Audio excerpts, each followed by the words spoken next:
ክብር ለስሙ ይሁን። ጌታ ኢየሱስ ተነስቷል፣ እውነት ነው። ተነስቷል ብቻም ሳይሆን ትንሳኤው ከዚህ በፊት ከምናውቃቸው ቀደምም ከተቃቀስናቸው ይለያል። እስቲ በዚህ ዙሪያ አንዳንድ ነገሮችን ብትጨምር አዲስ። ምክንያቱም አልዓዛር ወደ እስራኤል የሚሄድ ሁሉ አልዓዛርን አያገኘው፣ በህይወት አያገኘው፣ የለም። እንደውም መቃብሩ ይጎበኛል። እዚህ ጋር ነው አልዓዛር የተቀበረው ተብሎ ምልክት ተደርጎበት እንደ ዋሻ ነገር ሊተወርዶ ሰው ገብቶ ይወጣል። እንደውም ከላይ መስጊድ ነው ያለው እና ያኔ ተአምራት የተደረገላቸው ሰዎች የሉም። በኤልሳ አጥንት የተነሳውን ሰውዬ ሄደን አናገኘውም። እነዚህ ሁሉ ተመልሰው ሞተዋል። ይሄ ግን በማያልፍ የህይወት ኃይል አሁንም ያለ ደግሞ እንደገና የማይሞት ሆኖ ነው የተነሳው እና ትንሳኤ ሲባል በጌታ ኃይል በአንዳንድ ሰዎች ህይወት እንደሆነው በአዲስ ኪዳን ቅዱሳት መጽሐፍትም እንደሆነው እንደነ ጣቢታ እንደነ ዶርቃ አይነት አይደለም። ይሄኛው ይለያል። የትንሳኤያችን በኩር ይሄንንም ማስመር ያስፈልጋል እና እስቲ ትንሳኤን በተመለከተ በደንብ አውራ። እግዚአብሔር የተባረከ ይሁን። እንግዲህ ትንሳኤ የሚመሰከር አዋጅ ነው። ለምን? እውነት ስለሆነ ለሰው አእምሮ በሚመች መንገድ ለማስረዳት በቃላት ጥረት የምንታገለው ጉዳይ አይደለም። ትንሳኤ አዋጅ ነው፣ ምስክርነት ነው። ኢየሱስ ከሙታን ተነስቷል። ይሄ እውነት ስለሆነ በየትኛውም ዘመን ይሄ የኢየሱስ ክርስቶስ ትንሳኤ በልቡ የበራለት አማኝ የሁል ጊዜ ምስክርነቱ የጌታ ኢየሱስ ክርስቶስ ትንሳኤ ሕያው መሆን ነው። ምስክርነቱ ኢየሱስ ከሙታን ተነስቷል ማለት ሕያው ነው። ይሄ ምስክርነታችን ነው። ቅድም በተለይ አሁን ዳሬ ባነሳው ከደቀ መዛሙርቱ ጋር በተያያዘ ምናልባት እሱ ላይ አስብ የነበረው 40 ቀን ጌታ ኢየሱስ ክርስቶስ በምድር ራሱ የቆየበት ዋነኛው ነገር በሐዋርያት ሥራ ምዕራፍ 1 ላይ እንደምናነበው ከሕማማቱ በኋላ ሕያው መሆኑን በብዙ ማስረጃ ለነሱ ራሱን እያሳያቸው ነበር የቆየው። ማመን ስላለባቸው ምስክሮች እንዲሆኑ የዚህ እውነት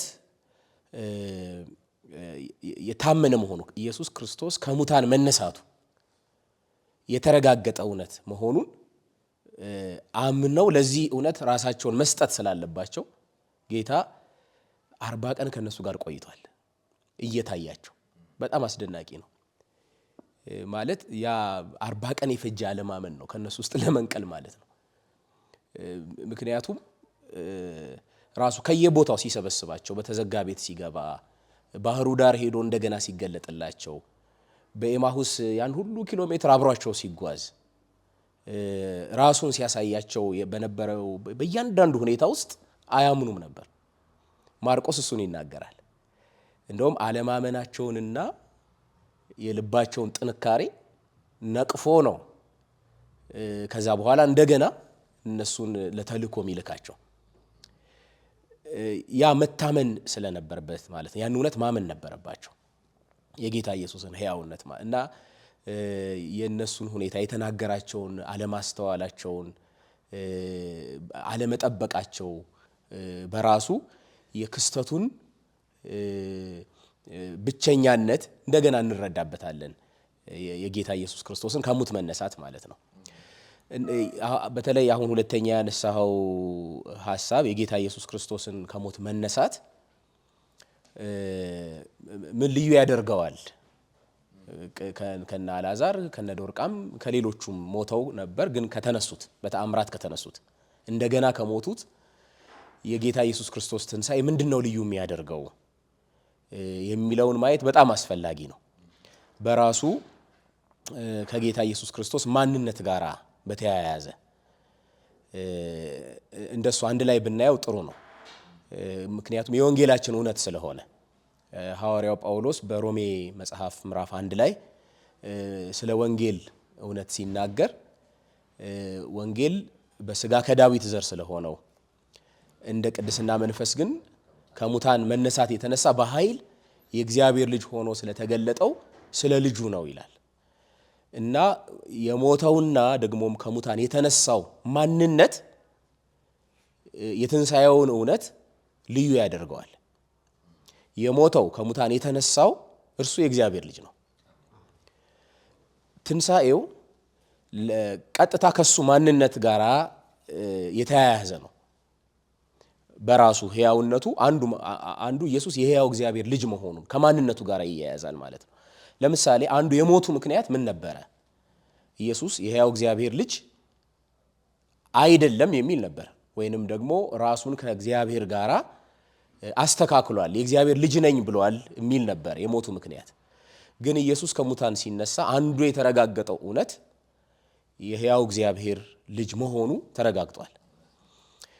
ታዲያ ምንድነው እሱስ በራሱ ለኛ ቀጥታ ከሱ ጋር የተያያዘ ብቻ ከመሆን ያልፍና ለሚያምኑት ሁሉ የሚተርፍ ሕይወት በሱ እንዳለ ለሚቀበሉ ትንሣኤውን ለሚቀበሉ ሕያው እንደሆነ ለሚቀበሉ የእግዚአብሔር ልጅ እንደሆነ ለሚያምኑ ሁሉ ያንን ሕይወት የማካፈል አቅምና ኃይል ያለው ነው።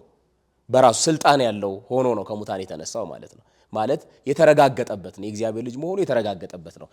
ዛሬ አልዓዛር ከሙታን ተነስቷል ብዬ ባምን ሕይወት ላገኝ አልችልም። ሕይወትም ሊሰጠኝ አይችልም። ምክንያቱም አልዓዛር ተመልሶ ሞቷል። የትኛውንም ከሙታን የተነሳ ሰው አለ ብሎ ሰው ቢሆን የትኛውም የምናውቀው በቅርብ ያለ ዛሬ ሞቶ ከሙታን ቢነሳ ነገ መሞቱ አይቀርም። ሕይወት ሊሰጠኝ አይችልም ማለት ነው። ለሌላው አይተርፍም። የኢየሱስ ክርስቶስ ከሙታን መነሳት ግን ለሚያምኑበት በሙሉ ሕይወትን የሚሰጥ ነው። ሕይወትን የሚያድል ነው። አሁን እንኳን በነገራችን ላይ በዚህ ሚዲያ አሁን እየተናገርን ኢየሱስ እንደተሰቀለ፣ እንደሞተ፣ እንደተቀበረ ደግሞም ከሙታን እንደተነሳ አንድ ሰው ቢያምን ያንን የዘላለም ሕይወት ይቀበላል፣ ይካፈላል። ያንን የመስጠት ስልጣን ሕይወትን የመስጠት ስልጣን አለው ጌታ ኢየሱስ ክርስቶስ። በስሙ ለሚያምኑ እርሱን ለሚቀበሉ የእግዚአብሔር ልጅ እንደሆነ ለሚያምኑበት በሙሉ ጌታ ኢየሱስ ሕይወትን ይሰጣል። መቼ? አሁን በዚህ ሰዓት። መቼ? ይህንን ስንናገር መቼ? በየትኛውም አጋጣሚ ሁሉ ኢየሱስ የሕያው እግዚአብሔር ልጅ እንደሆነ ለሚያምኑ በሙሉ ሕይወትን ይሰጣል። ትንሣኤው የሕያው እግዚአብሔር ልጅነቱን ያረጋገጠ እውነት ስለሆነ ጌታ ኢየሱስ ክርስቶስ የሕያው እግዚአብሔር ልጅ እንደሆነ የሚያምን የዘላለም ሕይወት አለው። የዘላለምን ሕይወት ይቀበላል። ሕይወት ይካፈላል። ከሱ ሕይወትን መቀበል ይችላል። ከሞት ይነሳል ማለት ነው። መንፈሳዊ ትንሣኤ ያገኛል። ከእግዚአብሔር ጋር የመታረቅ የእግዚአብሔር የመሆን እድል ያገኛል ማለት ነው። ይሄ ትልቅ የምስራች ነው። የሚመሰከረውም ከዚህ የተነሳ ነው። ደቀ መዛሙርቱ ጌታ ሲልካቸው አንዱ የትንሣኤው ምስክሮች እንዲሆኑ ነው። የሕያውነቱ ምስክሮች እንዲሆኑ ነው። የሰራው ስራ ምስክሮች እንዲሆኑ ነው። ስለዚህ እሱ ትንሣኤ የጌታችን የኢየሱስ ክርስቶስ ትንሣኤ ልዩ ነው። ለምን?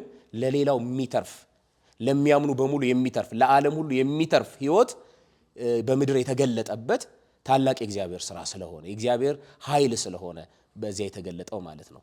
እግዚአብሔር የተባረከ ይሁን። አሜን። ክብር ለስሙ ይሁን። ጌታ ኢየሱስ ክርስቶስ ከሙታን ተነስቷል።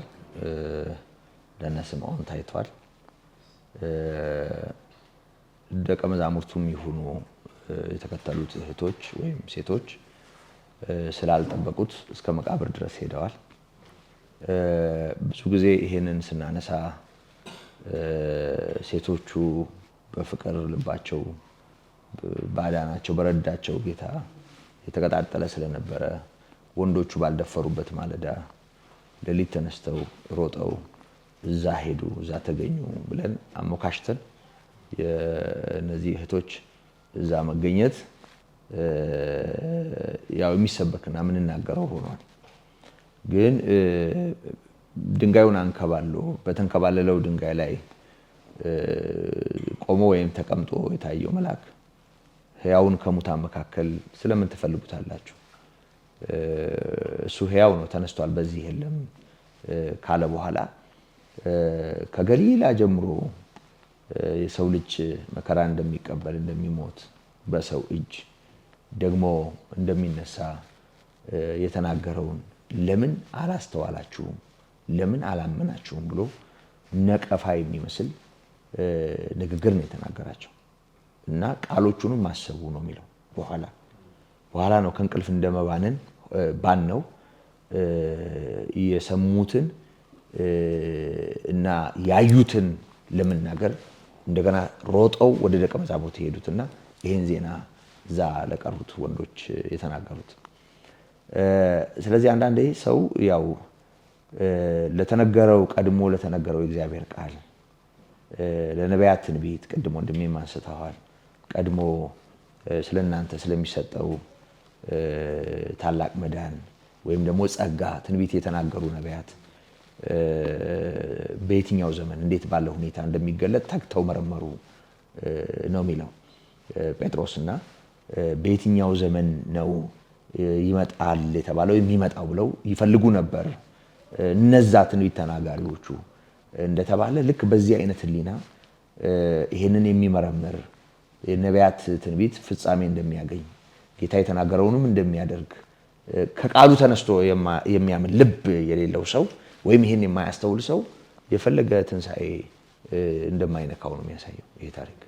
ይሄን በደንብ ማስተዋል አለብን። ዛሬም ቢሆን በደንብ ነው ማስተዋል ያለብን። ዛሬም ቢሆን ለዚህ እውነት ባለን ቀረቤታ፣ ለዚህ እውነት ባለን መሰጠት፣ ለዚህ እውነት ባለን የልብ መሸነፍ ነው እግዚአብሔርን ስራ ማየት የምንችለው።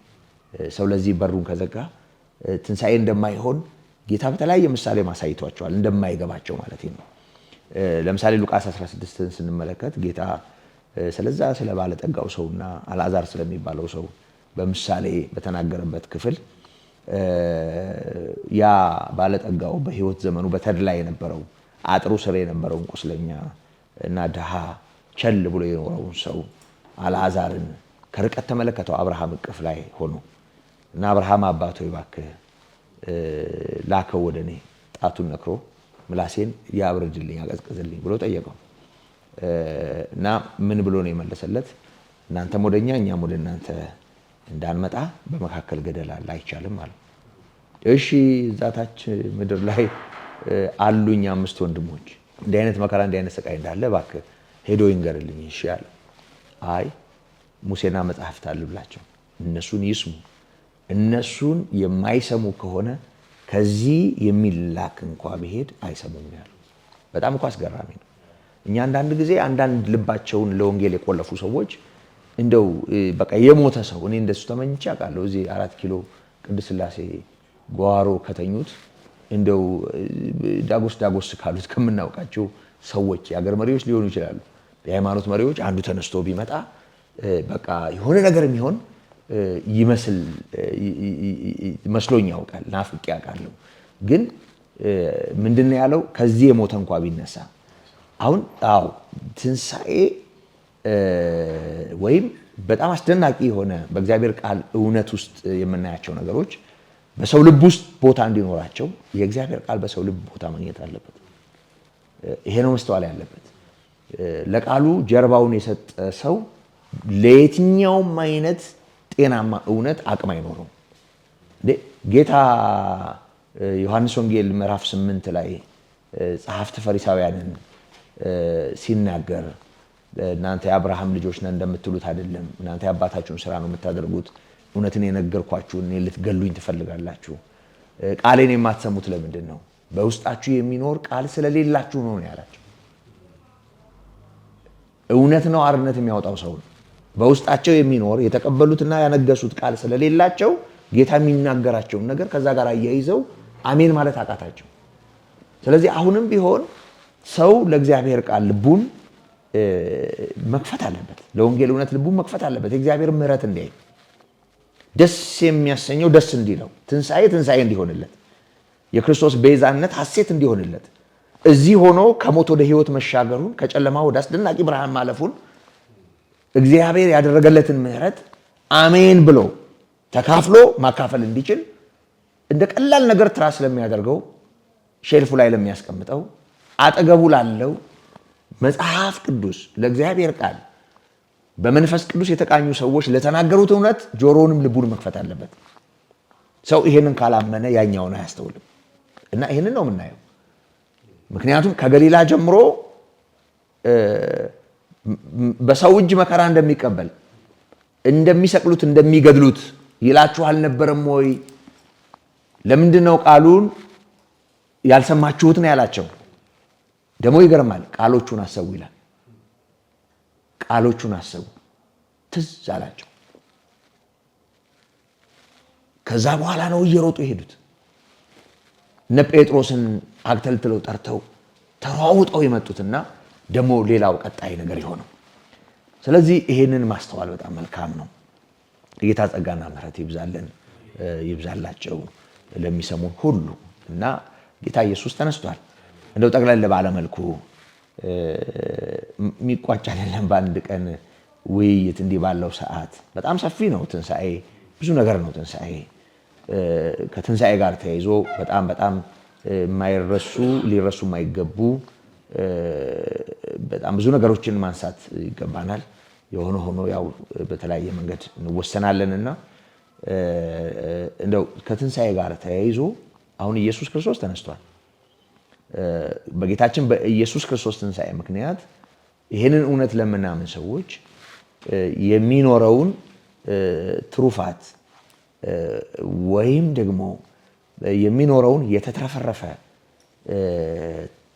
ትርፍ ወይም ደግሞ ጥቅም ወይም ደግሞ ለሰው እግዚአብሔር ያደረገውን ምሕረት በተመለከተ እሱን እናንሳና መልእክታችንን በዚህ ብንጠቀልል መልካም ነው። ምስጋና ለስሙ ይሁን እና ትንሣኤው ያው ጌታ ኢየሱስ ክርስቶስ ተነሳ ብለን እንዲህ በሩቅ ሞት ከተሸነፈበት እውነት ጋር የተያያዘውን ታሪክ ከማስታወስ እንዲያልፍ አንደኛ የተነሳው ኢየሱስ ለቤተ ክርስቲያን ለእያንዳንዳችን ያለውን ዋስትና ከማስተዋል ከትንሣኤው ትርጉም ጀምረን ለምሳሌ መንፈስ ቅዱስ በወረደበት ዕለት የመጀመሪያው ስብከት እግዚአብሔር ጌታ ኢየሱስ ክርስቶስን ከሙታን ያስነሳበትን አግባብ ከብሉይ ኪዳን የዳዊት መዝሙር ጋር አያይዞ የዳዊት ልጅ የሆነው የዳዊት ጌታ የሆነው የተነሳበትን አግባብ ማዕከል አድርጎ የመንፈስ ቅዱስን ተስፋ ከላይ እንዳፈሰሰ ተናግሯል ጴጥሮስ እና ልክ እንደዚሁ ይሄ እዚህ ጋር አላቆመም። ከዛ በኋላ ብዙዎችን ልብ የሚነካ እና ወደዚህ እውነትና ሕይወት የሚያመጣ ንግግር አድርጓል ቅዱስ ጴጥሮስ። ከዚህ የተነሳ ትንሣኤውን እንደ ታሪክ ከማሰብ አልፎ እያንዳንዱ ይሄን የሚሰማ ሁሉ ደግሞም እንዲሁ ማህበራዊ መስተጋብር ሆኖ ከዚህ ከበዓል ስሜት ድባብ በተለይ ደግሞ ያው ይታወቃል ረጅም ጊዜ በጾም በጸሎት የሚቆይበት ጊዜ ነው ይሄና በቃ ትልቅ ነገር ይሆናል ማለት ብዙ ነገር በቤት ውስጥ መኖሩ ፋሲካ ማድረጉ ማረጁ መብላቱ ዶሮውም ስጋውንም አሁን ስለ ዶሮ ምናምን ልናወራ አይደለም ስለ ስጋም ልናወራ አይደለም ልክ ነው ልክ አይደለም ልንልም አይደለም ልንነቅፍም አይደለም ልንደግፍም አይደለም ይሄን በተመለከተ ምንም ክፋት የለውም እሱን እያነሳን አይደለም ግን ትኩረታችን የበዓል ስሜቱ ላይ ይሆናል ከዛ ሻገር ብለን እያንዳንዳችን በጥልቀት ልናስበው የሚገባው እውነት ከትንሣኤ ጋር ያይዘን ካላየን ሁሉ ነገር ባዶ ነው የሚሆነው ከዚህ የተነሳ እስኪ የትንሣኤውን ትርፎች በጌታ በኢየሱስ ክርስቶስ መነሳት እግዚአብሔር ምንድነው ያደረገው ለኛ ምንድነው የሆነው የሚለውን ብናነሳ መልካም ነው ወንድሜ አዲስ ይሄንን በመናገር ዘርዘር ያለ እንደገናም ደግሞ ለሚሰሙ ሰዎች መልእክት ታስተላልፍ መልካም ነው። እግዚአብሔር የተመሰገነ ይሁን። እንግዲህ ብዙ ከትንሣኤው ጋር የተያያዙ ነገሮችን ለኛ ትሩፋቶችን ወይም በረከቶችን ልንዘረዝር እንችላለን። ግን አንዱን ብቻ ላንሳ። ከአንደኛ ቆሮንቶስ ምዕራፍ 15 ቁጥር 20 ላይ እንደዚህ የሚል ቃል አለ እስከ 24 ድረስ ያለውን ላንብበው። አሁን ግን ክርስቶስ ላንቀላፉት በኩራት ሆኖ ከሙታን ተነስቷል። ሞት በሰው በኩል ስለመጣ ትንሣኤ ሙታን በሰው በኩል ሆኗልና ሁሉ በአዳም እንደሚሞቱ እንዲሁ ሁሉ በክርስቶስ ደግሞ ሕያዋን ይሆናሉና። ሰፊ ሐሳብ ስላለው እስከዚህ ቁጥር ያለው ይበቃል። ሞት በአንድ ሰው ምክንያት በአዳም በኩል፣ ኃጢአት በአንድ ሰው ምክንያት በአዳም በኩል ወደ ዓለም እንደገባ የታወቀ ነው። በዚህም ምክንያት ሁሉ ኃጢአትን ሰርተዋል። የኃጢአትም ደግሞ ክፍያው ሞት ነው። በኃጢአት ምክንያት ሞት በሰው ሁሉ ላይ ነግሷል። መጽሐፍ እንደሚናገረው በተለይ ሁሉም ሰው ደግሞ በንግግሩም እንደሚያውቀው እኔ ኃጢአተኛ ነኝ ይላል። በተለያየ አይነት ሁኔታ ውስጥ ይሄንን የሚክድ የለም። ኃጢአት አስቤ አውቃለሁ፣ ኃጢአት ሰርቼ አውቃለሁ ይላል ሰው። በሐሳቡ፣ በንግግሩ፣ በድርጊቶቹ ሰው ኃጢአተኛ መሆኑ ይታወቅ። ይሄን ዓለም ራሱ ዝም ብለን መቃኘት ብንችል ከሰው ልጆች ጋር በተያያዘ መጽሐፍ የሚለውን እውነት የሚያረጋግጥ ነገር በምድር ላይ በሕይወታችን አለ። ሁሉ ኃጢአት እንደሰሩ የእግዚአብሔር ቃል የሚናገረው እውነት በሕይወታችንም በምድር ላይ በሚኖረው የሰው ልጆች ታሪክ ሁሉ ውስጥ የተገለጠ እውነት ነው። ኃጢአት አለ። ኃጢአት በሰው ውስጥ አለ። ኃጢአት ወደ ዓለም ሁሉ የገባው ሞትም ደግሞ የነገሰው በአንድ ሰው በኩል በመጀመሪያው ሰው በአዳም አለመታዘዝ ምክንያት እንደሆነ የእግዚአብሔር ቃል ይናገራል። እና ያ እስከ ክርስቶስ ኢየሱስ ከሙታን መነሳት ድረስ ተስፋም አልነበረም፣ የሕይወት ተስፋም አልነበረም። ሰው ከኃጢአት የሚድንበትም መድኃኒት አልነበረም። ሰው የዘላለምን ሕይወት ተስፋ የሚያገኝበትም ምንም አይነት ተስፋም አልነበረው። ሞት ሁሉን የሚጨረግድ፣ ሞት ሁሉን የሚውጥ፣ መቃብር ሁሉን ሲገዛ የበላይ ሲሆን ነው በሰው ልጆች ታሪክ ሁሉ ውስጥ የምናየው። ታላላቆች፣ ታናናሾች፣ ሰፊ ሕዝብ በምድር ላይ የኖረው ሁሉ ከመቃብር በታች ከመሬት በታች አለ። ወደ ኋላ ማየት ደግሞ አሁንም ያለው ሰው ወደ መቃብር ይገባል። ሁሉ ይሞታል ማለት ነው። የማይሞት የለም። ለምን ካልን ኃጢአት ወደ ዓለም ገብቷልና ሞት ሁሉን ይገዛል። አሁን ይህንን ሁኔታ የሚገለብጥ ታላቅ ስራ ነው የጌታችን የኢየሱስ ክርስቶስ ከሙታን መነሳት። ሞት የማይዘው አለ፣ ከሙታን የተነሳ አለ። ክርስቶስ ተነስቷል ብቻ ሳይሆን አሁን ላንቀላፉ ሁሉ ለሞቱት በሙሉ በኩራት ሆኖ ነው ክርስቶስ ከሙታን መካከል የተነሳው። ምን ማለት ነው? የእሱ ትንሣኤ፣ የእርሱ ከሙታን መነሳት በእሱ የሚያምኑ በሙሉ ትንሣኤ እንዳላቸው የትንሣኤን ተስፋ አረጋግጧል ማለት ነው። ሞት ተሸንፏል የሚል ታላቅ የምስራች አለ። ዛሬ በምንናገረው ንግግር ውስጥ የኃጢአት መድኃኒት ተገኝቷል፣ የሞት መድኃኒት ተገኝቷል፣ ሞት ተሸንፏል፣ እኛም እንነሳለን። በአንዱ በኩል ሰው ሁሉ ሙታን እንደሆነ በአንዱ በኩል ደግሞ ሕይወት ገብቷል። ትንሣኤ ሙታን አሁን በአንዱ በክርስቶስ ምክንያት ተረጋግጧል የሚል እውነት አለው። እግዚአብሔር የተባረከ ይሁን። ይሄ በጣም ደስ የሚያሰኝ ትልቅ ተስፋ ነው። አሁን ከፊታችን ምን አለ? ትንሣኤ አለ። የትኛውም አይነት መከራ መዳረሻው እኮ ሞት ነው። እስከሚገልህ ነው መከራ የሚያስፈራራ። ሰው የሚፈራውም ሞትን ነው። እያንዳንዱ መከራ ውስጥ፣ እያንዳንዱ የሰው ልጆች ተግዳሮት ውስጥ፣ ችግር ውስጥ እንደው የመጨረሻው ችግር ምንድን ነው ቢባል፣ አንድን ሰው መከራ እስከየት ያደርሰዋል ቢባል እስከ ሞት ነው የሚያደርሰው። ከዛ ያለፈ ሌላ ነገር የለም። አሁን የመጨረሻ የመከራ መደምደሚያ የሆነው የመጨረሻ የመከራ ፍጻሜ የሆነው ሞት በክርስቶስ መሸነፉን አረጋግጠናልኛ። ይሄ ተስፋ አለን። ሞት ተሸንፏል የሚል ተስፋ በልባችን ገብቷል። ስለዚህ የትኛውንም የሚገጥመንን መከራ በዚህ የትንሣኤ ተስፋ እናልፈዋለን፣ እንነሳለን የሚል ተስፋ አለን። ይህንንም እናምናለን። በተሰበከልን በወንጌል ቃል በጌታችን በኢየሱስ ክርስቶስ ትንሣኤ ዛሬ የምናወራው የምንመሰክረው የትንሣኤ ተስፋ አለን ማለት ነው። ለእኛም አሁን በዚህ ሰዓት መልእክታችንን ለሚሰሙ ሁሉ ያለን አዋጅ ይሄ ነው። የሕይወትን ተስፋ እንዲጨብጡ፣ ክርስቶስን በማመን የሙታንን ትንሣኤ ተስፋ እንዲጨብጡ፣ ከኃጢአት የመዳንን ከሞት የመዳንን ተስፋ እንዲጨብጡ፣ የዘላለም ሕይወት ተስፋ እንዲጨብጡ በክርስቶስ ኢየሱስ ትንሣኤ ማመን ያለውን በረከት ሁሉ ነው የምናውጀው ማለት ነው። እግዚአብሔር ይመስገን። አሁን ይሄን በዓል የሚያከብር ፋሲካ የሚያከብር ትንሣኤን የሚያከብር ሰው በዚህ ሰዓት በልዩ ልዩ አይነት ሁኔታ ከቤተሰብ ጋር በተለያየ አይነት መንገድ ኢየሱስ ተነስቷል የሚለውን በዓል በማሰብ ላይ የሚገኝ ሰው ቆም ብሎ በልቡ ይሄንን መጠየቅ አለበት። ሞት አሁን አያስፈራኝም ወይ? ከሞት በኋላ ስላለው ህይወት ከእግዚአብሔር ጋር ስለመኖር እርግጠኛ ነኝ ወይ የሚለውን ጥያቄ በልቡ መጠየቅ አለበት። ከሞት በኋላ መሄድበትን አላውቅም፣ የት እንደምገባ አላውቅም፣ የኔ ዕጣ ፈንታ እግዚአብሔር ነው የሚያውቀው በሚል ፍርሃት ውስጥ ሰው ትንሣኤን እያከበረ ከሆነ አልገባውም ማለት ነው። ጨርሶ አልገባውም ማለት ነው። እያወራን እኮ ያለነው አሁን ሞት ተሸንፏል የሚል ነው። ህይወት አግኝተናል የሚል ነው። ከሞት በኋላ የት እንደምንሄድ አሁን አውቀናል የሚል ነው። ኢየሱስ እንደተነሳ እኛም እንነሳለን የሚል አዋጅ እኮ ነው አሁን እያወራን ያለነው።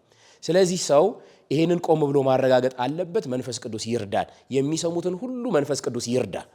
ይሄንን በዚህ ቀን መናገር እችላለሁ። ከብዙ የትንሣኤው ትሩፋቶች መካከል አንዱን ብንመዝ ይሄ እውነት በልባችን አለ። ይሄንን መናገር እንችላለን። ሰውም ደግሞ ይሄንን ቆም ብሎ እንዲያስተውል እንዲያስብ መጋበዝ እንችላለን። እግዚአብሔር የተመሰገነ ይሁን። ክብር ለአምላካችን ይሁን። ደሬም እንዲሁ በልቤ ሞላውን ያው ትንሣኤ ብዙ ነገር ስላለው እሱን አካፍለን ምስጋና ለእግዚአብሔር ይሁን። እንግዲህ ትንሣኤ ብዙ ነው ማለት አንድ ነገር ነው የሚመስለው፣ ግን በጣም ብዙ ገጽ ነው ያለው። በጣም ብዙ ማለት በቅዱሳት መጽሐፍት ውስጥ የክርስቶስ ሞትና የክርስቶስ ትንሣኤ ከሚያምንም ከማያምንም ጋር ያለውን ግንኙነት በደንብ የሚያጎሉ ሀሳቦች የተሞላ መጽሐፍ ነው። የእግዚአብሔር ቃል ውስጥ እዚህ አዲስ ኪዳን መጽሐፍ ውስጥ በተለይ መልእክታት ውስጥም ወንጌላት ውስጥም ስናይ በጣም ደስ የሚል መጀመሪያ እንደውም ልክ ትንሣኤ ልክ ጌታ ኢየሱስን ልክ እንደተነሳ የዮሐንስ ወንጌል በሚናገርበት ክፍል ላይ እንደው እሱን ማየቱ ጥሩ ነው። ጌታን ባዩት ጊዜ ደስ አላቸው የሚል ቃል ተጽፎ እናገኛለን። ኢሚዲየትሊ እንኳን ውጤቱን አይደለም እኮ በራሱ ጌታ ሞተ፣ አለቀለት፣ አበቃለት የተባለ በመካከላቸው ቆሞ ሲያዩት ደስ አላቸው ይላል። እኛ ይሄ ከዚህ ባለፈ ብዙ ነገሮች በቅዱሳት መጽሐፍ በእኛ ህይወት ቲዎሪውን ትተን በእኛ ህይወት አንዱን ግን እናንሳ። ትንሣኤ የክርስትና የልዩነት የኢየሱስ ክርስቶስ ከሙታን መነሳት ክርስትናን ከሌሎች ቤተ እምነቶች፣ ሃይማኖታዊ ድርጅቶች የሚለየን ነው። ልዩነታችን ነው ማለት ነው። እኛ ሰው ይነሳል የምንለው በቲዮሪ አይደለም ነው። ቅድም ለማንሳት ሞክረናል። በማስረጃ የተረጋገጠ ነው። እኛ እያልን ሰው ይነሳል ስንል እንደ አልዓዛር ይነሳል እያልን አይደለም፣ ወይም እንደ ጣሊታ ይነሳል እያልን አይደለም፣ ወይ ደግሞ እንደዛች እንደ መበለቲቱ ልጅ ይነሳል እያልን አይደለም፣ እንደ ዶርቃም ይነሳል እያልን አይደለም።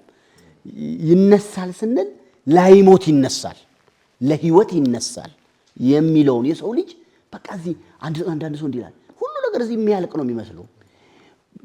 ሲያግበሰብስ የሆነ ነገር ሲያደርግ በቃ ምድር እዚች ላይ ብቻ በ80 እና 60 በተገደቡ ዓመታቶች ውስጥ ታሪኩ የሰው ታሪክ የሚቋጭ በቃ ምንም ነገር የሌለ ጻድቅ ዳኛ የሌላት ዓለም እስኪመስለው ድረስ አመጹም እንዲሁ ያመፀ ይቀጥላል፣ ክፉም እንደዚህ እያደረገ ይላል፣ ወንጌል የሚያገለግለውም እንደዚህ ይላል።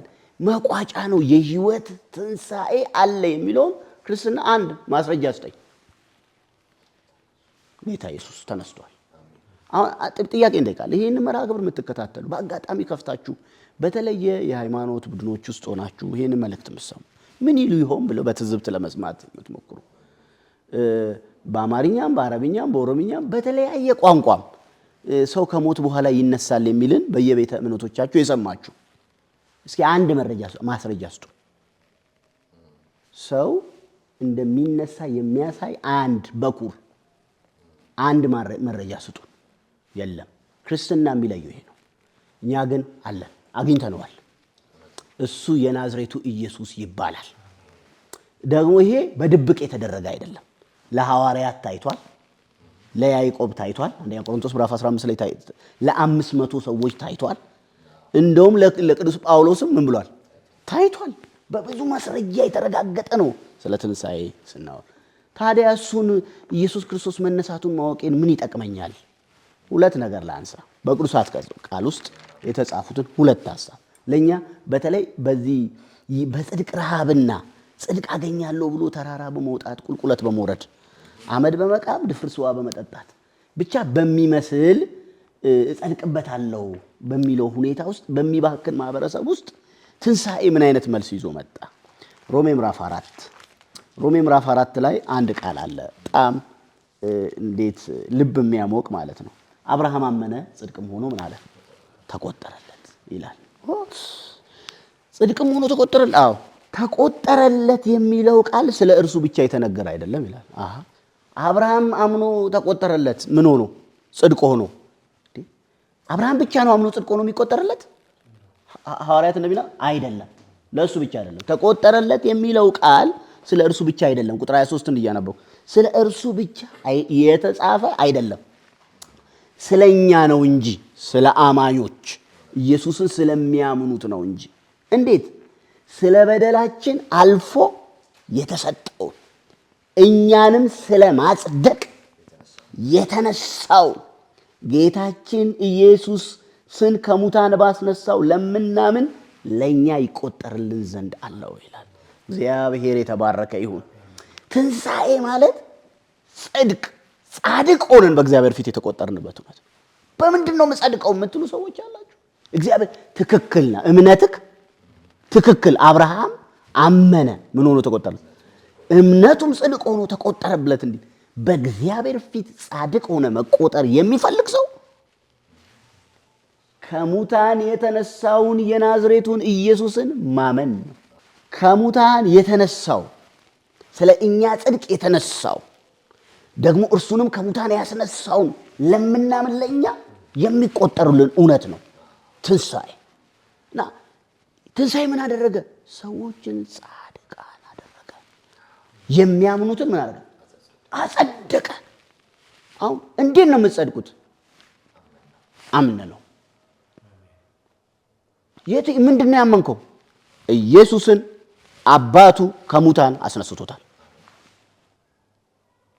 እና የሐዋርያትም የመጀመሪያው ስብከት እናንተ የሰቀላችሁት እግዚአብሔር ከሙታን ያስነሳው እርሱ በእኛ ላይ ምን አለው? አፈሰሰው የሚል ቃል አለ ተጽፏል በሐዋርያት ሥራ ምዕራፍ 2 ላይ። ኢየሱስ ክርስቶስን ከሙታን ተነስቷል፣ አብ ከሙታን አስነስቶታል የሚለው እውነት የጸደቅንበት እውነት ነው። እንደውም በሮሜ ምዕራፍ 10 ላይም እንዲሁ በተመሳሳይ መንገድ ይናገራል። ኢየሱስ ጌታ ነው ብለህ በልብ ምን ብትል ብታመን እግዚአብሔርም ከሙታን እንዳስነሳው በአፍ ብትመሰክር ምን ትላለህ? ትድናለህ። በጣም ትልቅ ጉዳይ ነው መጽደቅ። በእግዚአብሔር ፊት ምን መሆን? ትክክለኛ መሆን። በእግዚአብሔር ፊት ቅቡልነት ማግኘት፣ በእግዚአብሔር ፊት ተቀባይነት ማግኘት። እግዚአብሔር ፊት ለፊት ተቀባይነት ለማግኘት ምንም ውጣ ውረድ ውስጥ መግባትና መውረድ አይጠበቅብንም። ማመን ነው የሚጠበቅብን። የእግዚአብሔር ቤተሰቦች ይህንን የምትሰሙ መልእክቱን የምትሰሙ ሰዎች ኢየሱስ ክርስቶስ እንደ ቅድስና መንፈስ ከሙታን ተነስቷል። በአብ ኃይል ተነስቷል። ላይሞት ላይያዝ አሁን ከዚህ በኋላ የሞት ፍርሃት ከሰው ላይ እንዲገፈፍ ሞት የሰው መጨረሻ እንዳልሆነ ይልቅስ ለሰው ልጅ እግዚአብሔር የሕይወት ትንሣኤ እንዳሳየው እንዳለው እንዳረጋገጠለት ማረጋገጫው ኢየሱስ ክርስቶስ ከሙታን ምን ብሏል? ተነስቷል። እና ጽድቅ ነው የሚል ነው። ሁለተኛውን ላንሳ። በጣም በተለይ በእኛ ሀገር በጣም እሱ ትልቅ ነው። ምክንያቱም ብዙ በእግዚአብሔርና በሰው መካከል ላይ ብዙ የቆሙ አሉ። እንደ ምን አሸጋጋሪ፣ መካከለኛ፣ አስታራቂ። የዕብራውያን መልእክትን የሚያነብሰው በጥንቃቄ እንደሚያነበው በቅዱሳት መጻሕፍትም ተጽፏል። አንተ እንደ መልከ ጼዴቅ ሹመት ለዘላለም ካህን ነህ ተብሎ የተጻፈው ክፍል ዕብራውያን ምዕራፍ 7 ከቁጥር 21 ጀምሮ የተጻፈው ሐሳብ እና እዛ ላይ አንድ ቁም ነገር ያነሳል። ምን? ስለ ካህናት ሲናገር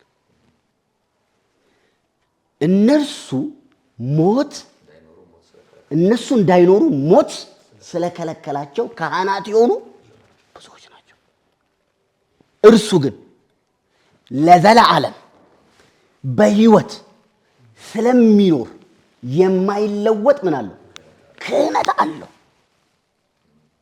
በእርሱ በኩል በኢየሱስ በኩል ወደ አብ የሚመጡትን ፈጽሞ ሊያድናቸው ይችላል ይላል።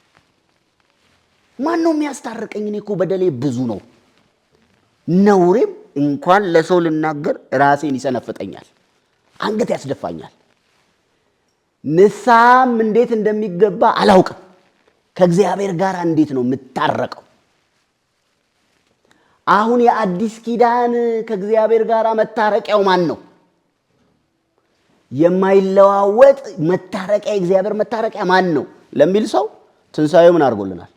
የኢየሱስ ክርስቶስን መካከለኛነት አንዴ ለዘላለም አድርጎታል። አንዴ ነው የሆነው። በመስቀል ላይ አንዴ ስለ ሰው ምን ብሏል? ሞቷል።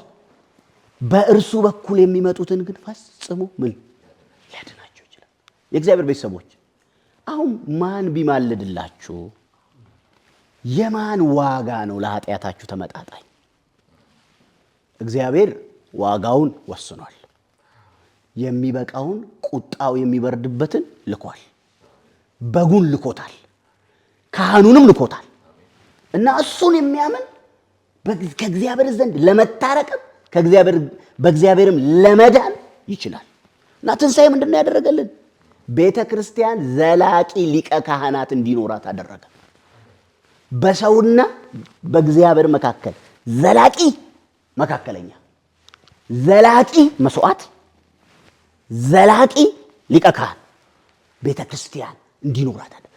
የሰው ልጆች አሁን ከእግዚአብሔር ጋር በምን እታረቃለሁ ከተባለ በሞቱ፣ በምን እድናለሁ ከተባለ በኢየሱስ ክርስቶስ ስራ ሆኗል። የእግዚአብሔር ቃልም ለዛ ነው ሮሜ ምዕራፍ 5 ላይ እንግዲህ በደሙ ከቁጣው ከጸደቅን በሕይወቱ ደግሞ ምን እንላለን ይላል? እንድናለን ይላል። ይህንን ማግኘት ይቻላል። ታዲያ ምንድን ነው የምንናገረው? በእርግጥ እኛ እንደ አጋጣሚም እርግጥም እውነት ስለሆነ እያሰብንም ስለሆነ እንደ መልእክት እንናገራለን እንጂ በቤተ ክርስቲያን ከዚህ ውጪ የሚነገር ሰበር ዜና የላትም። ለዓለም የምትናገረው ሌላ መልእክትም እውነትም የላትም። ያላት አንድ ነገር ነው። ሰው ለመዳን አሁን አይባክንም። በሚያድነው አብ በተቀበለው ሕይወትን በሚያካፍል በልጁ በኢየሱስ ክርስቶስ ማመን። ስለዚህ ጥሪ ለማቅረብ እንፈልጋለን። ይህን መልእክት የሚሰማን ሰው፣ ይህን መልእክት የምትሰሙ ሰዎች የሞት ፍርሃት ይዟችኋል። የኃጢአት ብዛት አንገት አስደፍቷችኋል።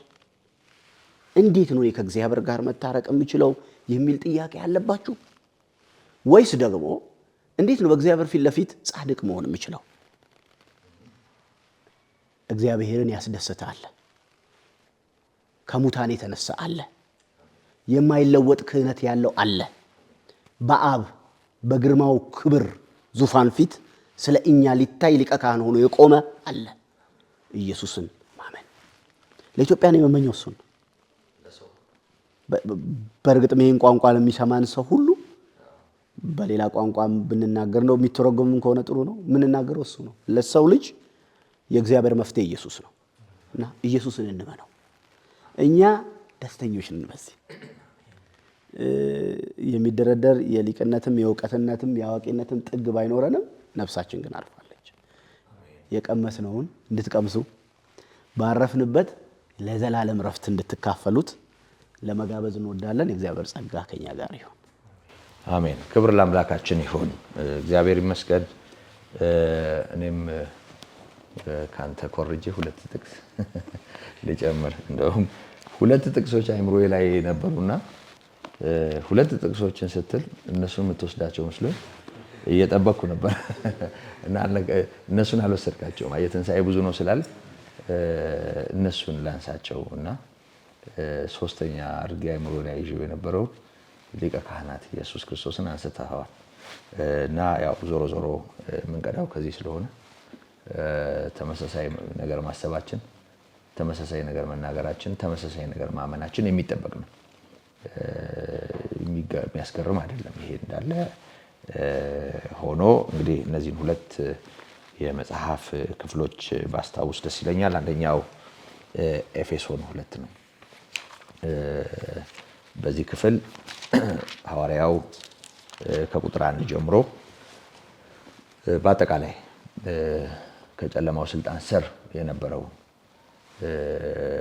የአሕዛብን ዓለምና እንደ አይሁድ ደግሞ እንደ ሕዝብ ራሱንና እሱን የሚወክሉትን ማህበረሰብ ማዕከል ያደረገ ነገር ይናገራል እና ይሄም ከጌታችን ከኢየሱስ መነሳት ጋር ተያይዞ ስለተጠቀሰ ባነበው መልካም ነው። እንደዚህ ይላል፣ በበደላችሁና በኃጢአታችሁ ሙታን ነበራችሁ፣ በእነርሱም በዚህ ዓለም እንዳለው ኑሮ በማይታዘዙትም ልጆች ላይ አሁን ለሚሰራው መንፈስ አለቃ እንደሆነው በአየር ላይ ስልጣን እንዳለው አለቃ ፈቃድ ተመላለሳችሁባቸው ይላል። በአየር ላይ ስልጣን ያለው ዲያብሎስ እንደሆነ ይታወቃል እና በአመፀኞች ላይ የሚሰራ ይለዋል። በዚህ ዓለም እንዳለው ኑሮ ያኗኗር ዘዬ ወይም ደግሞ ሲስተም ውስጥ ራሱን ለሚደብቀው ክፉ ኃይል ፈቃድ ተሸንፋችሁ ነበር። በዚህ አይነት ሁኔታ ተመላለሳችሁባቸው ነው የሚለው። በእነዚህም ልጆች መካከል ካለ በኋላ በእነዚህ በማይታዘዙ ልጆች ማለት ነው እኛም ይላል። ራሱን የሚከተል አይሁድን የሚከተል እኛም ደግሞ የስጋችንንና የልቦናችንን ፈቃድ እያደረግን እግዚአብሔርን ፈቃድ ሳይሆን የራሳችንን በስጋችን ምኞት በፊት እንኖር ነበርን፣ እንደ ሌሎችም ደግሞ እንደ አሕዛብ ማለት ነው ከፍጥረታችን የቁጣ ልጆች ነበርን ይላል። አሕዛብን ኃጢአተኛ እኛ ኃጢአተኞች አይደለንም ብለው የሚያምኑ ሰዎች ናቸው አይሁድ ይታወቃል። ገላትያ 2 ላይ እኛ አይሁድ ከሆኑቱ አይሁድ እንጂ ኃጢአተኛ ከሆኑቱ አሕዛብ አይደለንም ይላል። ነገር ግን ሰው ሁሉ ክርስቶስ ኢየሱስን በማመን እንጂ በራሱ እንደማይጸድቅ አውቀን ለመዳን ስንል አምነንበታል ይላል። ስለዚህ እኛም የሚለው ንግግር እንደ አሕዛብ እኛም ጭምር የቁጣ ልጆች ነበርን ማለቱ ነው። ነገር ግን እግዚአብሔር በምሕረቱ ባለጠጋ ስለሆነ ከወደደን ከትልቅ ፍቅሩ የተነሳ በበደላችን ሙታን እንኳ በሆንን ጊዜ ከክርስቶስ ጋር ሕይወትን ሰጠን። ስለዚህ ለሞተው ስለ ኃጢአታችን በመቃብር ድንጋይ ለተገጠመበት ሕይወትን ሲሰጥ ሕያው ሲያደርገው ማለት ነው። በሌላ ቋንቋ በመንፈስ ቅዱስ ያስነሳው። ልክ እሱን ሲያስነሳው እኛን አስነሳን። ልክ ሲሰቀል የእኛን ኃጢአት ተሸክሞ ቅጣታችን እንደተቀበለ ደግሞ ሲያስነሳው እኛን ከሱ ጋር አስነሳን፣ ሕይወትን ሰጠን። በጸጋ ድናችኋልና በሚመጡ ዘመናት በክርስቶስ ኢየሱስ ለእኛ ባለው ቸርነት ከሁሉ የሚበልጠውን የጸጋውን ባለጠግነት ያሳይ ዘንድ ከእርሱ ጋር አስነሳን። በክርስቶስ ኢየሱስ በሰማያዊ ስፍራ ከእርሱ ጋር አስቀመጠን። ክብሩ ይስፋ። ሕይወትን ሰጠን፣ አስነሳን፣ አስቀመጠን። የት? ከእርሱ ጋር ሲሰቀል አብረነው ተሰቀል። ለእኛ የተከፈለው ዋጋ ስለሆነ ወደ መቃብር ሲወርድ አብረነው ተቀበርን። በእኛ ምክንያት ስለሆነ እግዚአብሔር እሱን ሲያስነሳው ከእሱ ጋር አስነሳን። ደግሞ በቀኙ ሲያስቀምጠው ከእርሱ ጋር በቀኙ አስቀመጠን። እግዚአብሔር ይባረክ። ይህን ካለ በኋላ ጸጋው በእምነት አድኗችኋልና እግዚአብሔር ጸጋ ይህንን በማመናችሁ አድኗችኋል። ይህም የእግዚአብሔር ስጦታ ነው እንጂ ከእናንተ አይደለም፣ የተቀበልነው እውነት ነው ማለት ነው። ማንም እንዳይመካ ከስራ አይደለም።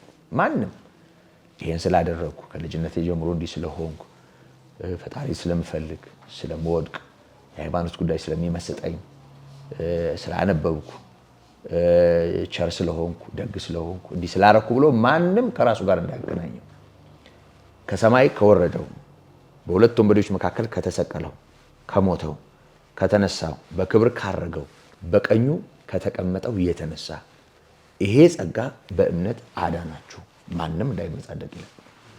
ስለዚህ ማንም የግል ጽድቅ የሚለው ጽድቅ ሊኖረውም አይችልም። ማንም እንዲህ ሊያስብ አይገባውም። እግዚአብሔር በኢየሱስ ክርስቶስ ሞትና ትንሣኤ ለእኛ ይህንን ነው ያደረገው። ይሄንን ይለናል እና ቁጥር 8 ላይ ጸጋው በእምነት አድኗችኋል፣ ይህም የእግዚአብሔር ስጦታ ነው እንጂ ከናንተ አይደለም፣ ማንም እንዳይመካ ከስራ አይደለም፣ እኛ ፍጥረቱ ነንና እንመላለስበትም ዘንድ እግዚአብሔር አስቀድሞ ያዘጋጀውን መልካሙን ስራ ለማድረግ በክርስቶስ ኢየሱስ ተፈጠር። እንግዲህ ዳግም ልደት ማለት ይሄንን እውነት አሜን ማለት ነው። አሁን አዲስ ተፈጥሮ ነው ማለት ነው። ይሄ ማንም በክርስቶስ ቢሆን አዲስ ፍጥረት ነው ስለሚል ከክርስቶስ መነሳት ጋር ተያይዞ እኛን እግዚአብሔር እንደገና ወለደን፣ አዲስ ፍጥረት ሆን። ሌላ መመኪያ የለንም። መመኪያችን ይሄ ነው ሊሆን የሚገባው። ከእግዚአብሔር ዘንድ ጽድቅ ሆኖልናል፣ ቅድስና ሆኖልናል፣ ቤዛነት ሆኖልናል። ከእግዚአብሔር ዘንድ እግዚአብሔር ልጁን አሳልፎ በመስጠቱ ይሄ ሆኖልናል። ሌላ መመኪያ የለንም። ማንም እንዳይመካ ይላል። ከትንሣኤና ሕይወት ከጌታ ከኢየሱስ ክርስቶስ በቀር ሌላ ትምክህት ከማናችንም ይራቅ። ይሄንን እናስተውል። አሁንም ከትንሣኤው ጋር ተያይዞ አንድ ጥቅስ ደግሜ አስታውሳለሁ። በአንደኛ ጴጥሮስ ምዕራፍ 1 ከቁጥር 3 ጀምሮ እንዲህ ይላል። በደንብ እናስተውለው። ኢየሱስ ክርስቶስ ከሙታን በመነሳቱ በክርስቶስ ከሙታን መነሳት ምክንያት ለሕያው ተስፋና ለማይጠፋ እድፈትም ለሌለበት ለማያልፍም ርስት እንደ ምሕረቱ ብዛት ሁለተኛ የወለደን የጌታችን የኢየሱስ ክርስቶስ አምላክና አባት ይባረክ። ይህም ርስት በመጨረሻው ዘመን ይገለጽ ዘንድ ለተዘጋጀ መዳን በእምነት በእግዚአብሔር ኃይል ለተጠበቃችሁ ለእናንተ በሰማይ ቀርቶላችኋል ይላል። ምስጋናና ክብር ለስሙ ይሁን። ኢየሱስ ክርስቶስ ከሙታን በመነሳቱ ለሕያው ተስፋ እድፈት ለሌለበት ለማያልፍ ርስት እንደ ምሕረቱ መጠን ዳግመኛ የወለደን የጌታችን የመድኃኒታችን የኢየሱስ ክርስቶስ አምላክና አባት ይባረክ ነው የሚለው። በቃ ለዚህ የሁላችንም መልስ መሆን ያለበት በክርስቶስ ይሄንን ስራ ለሰራ ለእግዚአብሔር አብ በጌታችን በኢየሱስ ክርስቶስ ክብር ይሁንለት። እግዚአብሔር ይባረክ። ምክንያቱም እድፈት ለሌለበት ለማያልፍ ርስት ለማይጠፋ እንደ ምሕረቱ መጠን እንደ ቸርነቱ ከራሱ ምሕረት የተነሳ እግዚአብሔር ኢየሱስ ክርስቶስን አሳልፎ ሰጠ፣ አስነሳውና ዳግመኛ ወለደን እና በመጨረሻው ዘመን ለሚገለጥ መዳን አሁን እንደ ማንኛውም ሰው ነው የምንኖረው። ጳውሎስ እንዳለ እንደ ሰው ልማድ እንኖራለን እንዳለ ኑሯችን እንደ ማንኛውም ሰው ሊሆን ይችላል። ደስ የሚያሰኘው ደስ ያሰኘናል፣ የሚያስከፋው ያስከፋናል። አማኝ እንዳላመነ ሰው ወደ መቃብር ሊወርድ ይችላል። እዛና እዚህ በክርስቶስ የሆነና ያልሆነ አንድ ቦታ ሊቀበር ይችላል። በአንድ ተመሳሳይ አደጋ ሊያልፍ ይችላል። ባለፉት ዘመናት በመላው ዓለም እንደነበረው አይነት እንደ ኮሮና ቫይረስ ልዩ ልዩ አይነት ወረርሽኞች ያመነውን እንዳላመነው ሰው ሊጎዱት ይችሉ ይሆናል። እንደ ማንኛውም ሊሆን ይችላል። በምድር ላይ ግን በክርስቶስ ኢየሱስ ያመነውን ማንነት በተመለከተ እግዚአብሔር የሰራው ስራ፣ እግዚአብሔር ያደረገው ነገር እድፈት ለሌለበት ለማያልፍ እንዲህ በሞት ለማይጠናቀቅ ርስት እግዚአብሔር እኛን የወለደበት ነው። ይሄኛው ያልፋል። የትኛውም ከፍታ ያልፋል። የትኛውም ክብር ያልፋል። የትኛውም ግርማ ያልፋል። የትኛውም ጌጣጌጥ ውበትና ኃይል ይላሽቃል፣ ይወይባል፣ ያልፋል። ግን ለማያልፍ ርስት እድፈት ለሌለበት ለሕያው ተስፋ ኢየሱስን ከሙታን በማስነሳቱ ዳግመኛ ወልዶናል። እኛን እግዚአብሔር በመጨረሻው ዘመን ለሚገለጥ መዳን አሁን የተገለጠ አይደለም። አሁን እንደ ማንኛውም ሰው በዓል እያደረግን እያለፍን ሊሆን ይችላል። ያኔ ግን ይገለጣል፣ በመምጣቱ ይገለጣል። የኢየሱስ ክርስቶስ መምጣት ይለያል። ይሄንን ምንም ጥርጥር የለውም። ያኔ ለሚገለጠው መዳን በእምነት በእግዚአብሔር ኃይል ለተጠበቃችሁ ለእናንተ በሰማይ ቀርቶላችኋል ነው የሚለው። እንዲህ የሚያምን ሰው በእውነት ይሄ እኮ ብዙ የምስጋና ርዕስ ነው። የዘመን ሙሉ የምስጋና ርዕስ ነው። እግዚአብሔር እንዲህ አድርጎልናል። በመጨረሻው ዘመን ለሚገለጠው መዳን በእምነትና በእግዚአብሔር ኃይል የምንጠበቅ እኛ ደግሞ በእግዚአብሔር አብ ቀኝ ዋስትና የሆነ ቅድም ወንድሜ ደጋግሞ እንዳነሳውና እንዳሰመረበት ለመልከ ጼዴቅ ለዘላለም ካህን የሆነ የነፍሳችን ጠባቂና እረኛ አለ። እርሱም ቅዱስ ያለ ተንኮል ከኃጢአተኞች የተለየ በሰማያት ከፍ ከፍ ያለ ነው። እንደነዛ ሊቃነ ካህናት አስቀድሞ ስለራሱ በኋላም ስለሌላው ሊያቀርብ አላስፈለገውም። አንድ ጊዜ ስለ እኛ ራሱን አቅርቦ አሁን በእግዚአብሔር ዙፋን ቀኝ ተቀምጧል። በማያልፍ የሕይወት ኃይል ይኖራል። የነፍሳችን ጠባቂና እረኛ ነው። ሕጉ ደካሞችን ሊቀ ካህናት አድርጎ ነበር። ከሕግ በኋላ የመጣው የመሐላው ቃል ግን ለዘላለም ፍጹም የሆነውን ሾሞልናል። ሞት የማያነሳውን ሾሞልናል። በማያልፍ የሕይወት ኃይል የሚኖረውን ሾመልናል። ስለዚህ ትንሣኤን ስናስብ ኢየሱስ ተነሳ ብቻም ሳይሆን በማያልፍ የሕይወት ኃይል የሃይማኖታችን ሐዋርያ ሊቀ ካህናት ሆኖ ለዘላለም ይኖራል። ዋስትናችን አይደክምም። ዋስትናችን ወደ ጓሮ ሄዶ አናጣውም። ዋስትናችን ደክሞት አይተኛም። ዋስትናችን ዘመን ጊዜ አይሽረውም። ትናንትናም ዛሬም እስከ ዘላለም ያው ነው። የነበረው ጌታ ያለው ጌታ ደግሞ ተመልሶ ይመጣል። ይሄ የተባረከው ተስፋችን ነው። ትንሣኤ ኢየሱስ እርሱ ክርስቶስ የሆነው የዳዊት ልጅ የሆነው በዳዊት ዙፋን ላይ አለቅነቱ የሚበዛው ጌታ በእርግጥም ይሄን ትንቢት ወደ ፍጻሜ የሚያመጣ የእግዚአብሔር ክርስቶስ መሆኑን የእግዚአብሔር ልጅ መሆኑን ያረጋገጠ ነው። እሱም በማስነሳቱ ደግሞ ለእኛ እግዚአብሔር ምሕረት እንዳደረገልን ያረጋገጠ ነው። በመጨረሻ የቅዱስ ጳውሎስ ቋንቋ ልጠቀምና በአንደኛ ቆሮንቶስ ምዕራፍ 15 ላይ ክርስቶስ ካልተነሳ ይላል። ትንሣኤ ከሌለበት ማለት ነው። በሌላ ቋንቋ እምነትን በተመለከተ ቤተ እምነትንም በተመለከተ መንፈሳዊውን ዓለም በተመለከተ ክርስቶስ ካልተነሳ አለ እምነታችን ከንቱ ሆኗል፣ ስብከታችንም ከንቱ ሆኗል። ትንሣኤ የሌለበት ስብከት ምንድነው ተስፋው? ማለት እንደ ማንኛውም ይሄ ማነቃቂያ ንግግር ነው። እንደ ማንኛውም እምነታችንም ከንቱ ሆኗል። እምነት የምንለው ሃይማኖት ባዶ ነው ትንሣኤን ማዕከል ካላደረገ። ምድራዊ ከሆነ ምድር ከሸተተ ባዶ ነው። ስብከታችንም ከንቱ ሆኗል፣ እምነታችንም ከንቱ ሆኗል። እኛም ደግሞ እግዚአብሔር ክርስቶስን አስነስቶታል ብለን በመናገራችን ሐሰተኛ የእግዚአብሔር ምስክሮች ሆነናል አለ። ይቀጥልና ክርስቶስ ካልተነሳማ እስካሁን ድረስ ከነ ኃጢአታችሁ አላችኋል። ትንሣኤ ከሌለ እያንዳንዱ ኃጢአተኛ ነው። ሞት እያነቀ ወደ መቃብር ያወርደዋል። አይነሳም ማለት በስጋ አይነሳም ማለት አይደለም። ሕያው አይሆንም። ለዘላለም ቁጣ ለእግዚአብሔር ፍርድ ተላልፎ ይሰጣል። ስለዚህ የኢየሱስ ክርስቶስ ትንሣኤ ስብከታችንን ከከንቱነት ታድጎታል። እምነታችንን ከባዶነት፣ ከባዶ ጫጫታ፣ ማህበራዊ መስተጋብር ከመሆን፣ ማህበራዊ ተቋም ከመሆን፣ ዝም ብሎ ከመሆን አትርፎናል። ትንሣኤ ኃጢአታችን በክርስቶስ መስቀል ከኛ ትከሻ መንከባለሉን አረጋግጦልናል። ትንሣኤ በሞት ላይ ስልጣን ያለውን ዲያብሎስን ከትከሻችን አንስቶታል። የሞትን ፍርሃት ከኛ አንስቷል። ትንሣኤ ነፃ መሆናችንንና ሕይወት ቀጣይ መሆኑን አረጋግጦልናል። ይህን ካለ በኋላ ሐዋርያው በዚህች ሕይወት ብቻ ክርስቶስን ተስፋ ካደረግነው ከሰው ልጆች ሁሉ ይልቅ ምስኪኖች ነናል።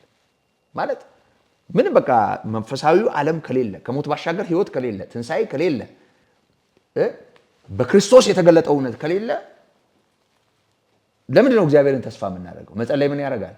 በየቤተ እምነቱ መኮልኮል ምን ያደርጋል? ሃይማኖታዊ ስነስርዓት ማድረጉ ምን ያደርጋል? ለቀብር ከሆነ እድር በቂ ነው። ለመረዳዳት ከሆነ የአብሮ አደግ ማህበር፣ ሌላም ነገር በቂ ነው። ከዚህ ምንድን ነው የሚለየው? ክርስትናው ምንድን ነው የሚለየው? መብልና መጠጥ ከሆነ እንዲሁ ተሰብስበን ፌሽታ የምናደርግበት ከሆነ አንድ ቤተሰብ አባላት ተሰብስበው በሌላ ምክንያት ከሚያደርጉ ስነስርዓት ምንድን ነው የሚለየው?